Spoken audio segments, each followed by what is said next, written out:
Magandang araw mga kagulay, welcome back sa akin channel. Greggy Farmer nga po ulit ito.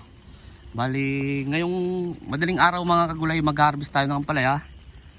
Ipapakita ko rin sa inyo yung mga bunga ng ating ampalaya. Ayan siya mga kagulay. Yan.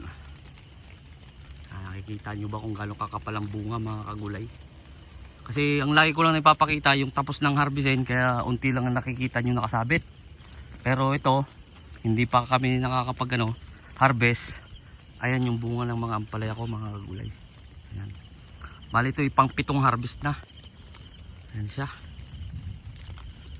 Naisip ko lang na na gawan ng video nito kasi simula namin para makita nyo rin.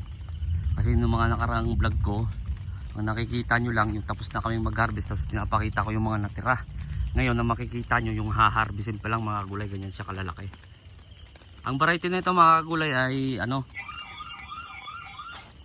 ingay ng mo dyan May camera kasi doon mga kagulay.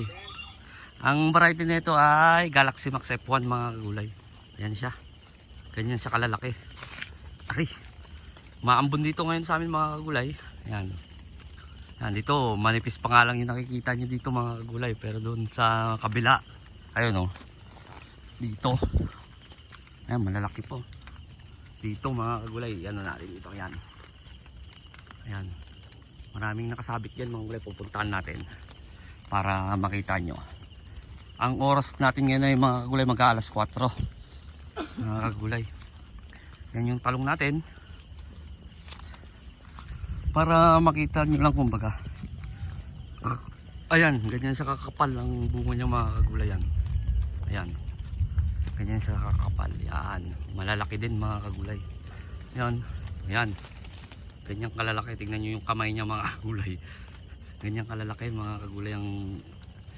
Dahil to sa dun sa pulyar nga. Yung pinakita ko sa inyo nakarang vlog.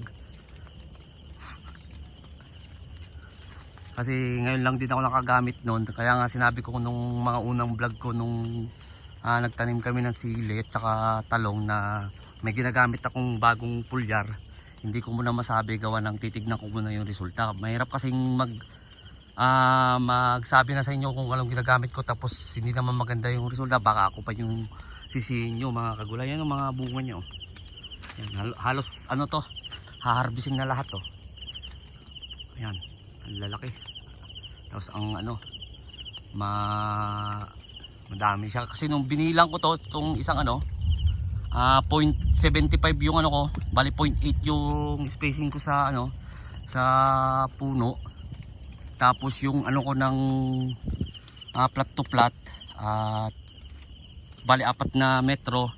Ganyan siya kapag titignan nyo. Kasi yung mga ibang nakikita nyo sa YouTube, parang makapal siya pero kasi ay mas makitid yung black nun, yung tabla nun kung tawagin mga kagulay ng mga mag-aampalaya. Ito naman kasi 4 meters to. Pero kung makikita nyo naman, ayan Ayan. Ayan. Ayan siya mga kagulay. So, dugtungan ko na lang tong video ko mamaya mga kagulay. Papakita ko rin sa inyo kung ilan ang ma-harvest natin dito sa ampalaya. Pang 7 harvest. Papaalam muna ako saglit. Gawa ng 2 lang kami nag-harvest dito. Kailangan namin tumatapos kasi kailangan namin may deliver ng alas 8 mga kagulay. So, dugtungan ko na lang to mamaya mga kagulay. Abangan nyo lang. Hello mga kagulay. Ito nga. Bali, na-deliver na. Hindi ko na nagawan ng gawan ng nagmamadali. Nasa 620 yung ating ampalaya. Tapos yung semi niya ay nasa 40.